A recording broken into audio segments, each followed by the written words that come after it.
जय श्री राम। आप सभी मित्रों का हमारे YouTube चैनल में हार्दिक स्वागत है। हम आपके लिए ज्योतिष एवं मंत्र अनुष्ठान के माध्यम से विभिन्न प्रकार की समस्याओं के समाधान के उपाय लेकर आए हैं। ज्योतिष और मंत्र अनुष्ठान और उपाय आपके जीवन को नई दिशा प्रदान करेंगे। आप हमारे चैनल को सब्सक्राइब, लाइक और बेल आइकॉन के बटन को दबाएं, जिससे कि आपको हमारी वीडियो की नोटिफिकेशन प्राप्त हो जाएगी। दरिद्रता भगाने के आसान उपाय। प्रत्येक इंसान चाहता है कि हमेशा उसके घर में सुख समृद्धि रहे और कभी भी दरिद्रता उसके दरवाजे पर न आए। परंतु लाख प्रयासों के बाद भी दरिद्रता घर में आ ही जाती है। हालांकि शास्त्रों में दरिद्रता को घर से दूर करने के कुछ आसान से उपाय बताए गए हैं। जानकारों के अनुसार इन उपायों को करने मात्र से दरिद्रता स्वतः ही घर से चली जाती है। लेकिन कई बार लोग जानकारी के अभाव में कई ऐसी गलतियां कर जाते हैं, जिसके कारण अनजाने में वह दरिद्रता को निमंत्रण दे बैठते हैं।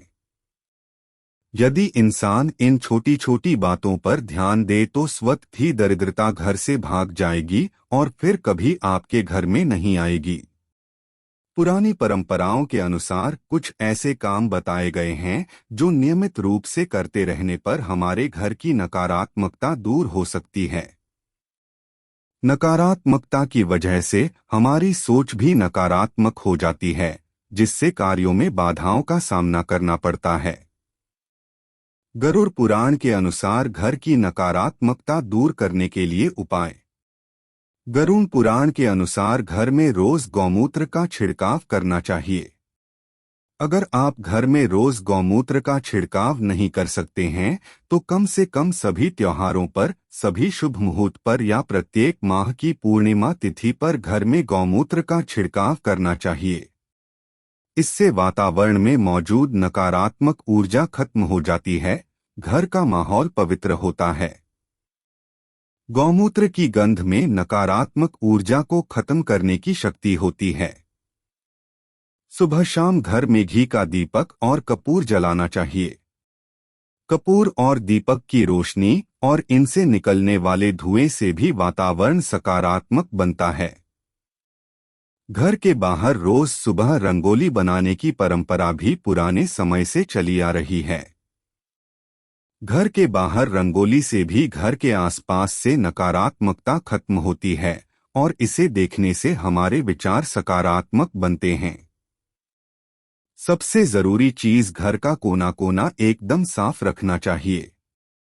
घर में गंदगी होगी तो किसी भी पूजा पाठ या किसी भी उपाय से हमारी सोच सकारात्मक नहीं बन पाएगी। घर के पास कोई भी पीपल का पेड़ नहीं होना चाहिए, न ही घर के चौक में पीपल का पेड़ होना चाहिए और न ही किसी पीपल की छाव घर में पड़नी चाहिए। जिस घर में या घर के पास में पीपल होता है वो घर या तो बंद रहेगा या दरिद्र रहेगा। घर में कभी भी 6 इंच से बड़ी मूर्ति नहीं रखनी चाहिए। इसके अतिरिक्त कभी भी घर में पत्थर की मूर्ति न रखें। घर में शंख से बनी हुई झालर कभी भी नहीं रखनी चाहिए। घर में कभी भी बड़ा या सार्वजनिक मंदिर बनाकर मूर्ति स्थापना न करें। घर में हमेशा छोटा मंदिर ही बनवाना चाहिए तथा मंदिर में भगवान की तस्वीर मिट्टी या तांबे की मूर्ति ही रखे। घर के पास बिजली का खंभा नहीं होना चाहिए। यदि आपका घर टी पॉइंट पर हो तो घर के बाहर शीशा जरूर लगवाए। घर के बाहर नजर बट्टू, नजर दोष मुखौटा जरूर लगाए। घर में दुर्गा माता की फोटो लगाते हैं तो ध्यान रखें कि शेर का मुंह बंद हो तो बहुत अच्छा होता है। घर में कभी भी किसी भी भगवान के रौद्र रूप, भगवान के गुस्से के रूप का फोटो न लगाएं। घर में महाभारत युद्ध की तस्वीर या पोस्टर कभी न लगाएं। घर में गंगा जल, मोर पंख जरूर रखें। दरवाजे पर दोनों तरफ पीले सिंदूर में चमेली का तेल मिलाकर रिद्धि सिद्धि तथा शुभ लाभ जरूर लिखे। इससे घर में सकारात्मक ऊर्जा का संचार होता है। घर में हफ्ते में एक बार गोमूत्र के छींटे लगाने से घर का वास्तु दोष समाप्त होता है। रोज एक रोटी कुत्ते को गाय को जरूर देनी चाहिए। घर का नल टपकता है तो तुरंत सही करवाए, क्योंकि ये अशुभ होता है। आपका अपना श्री राम ज्योतिष सदन पंडित आशु बहुगुणा।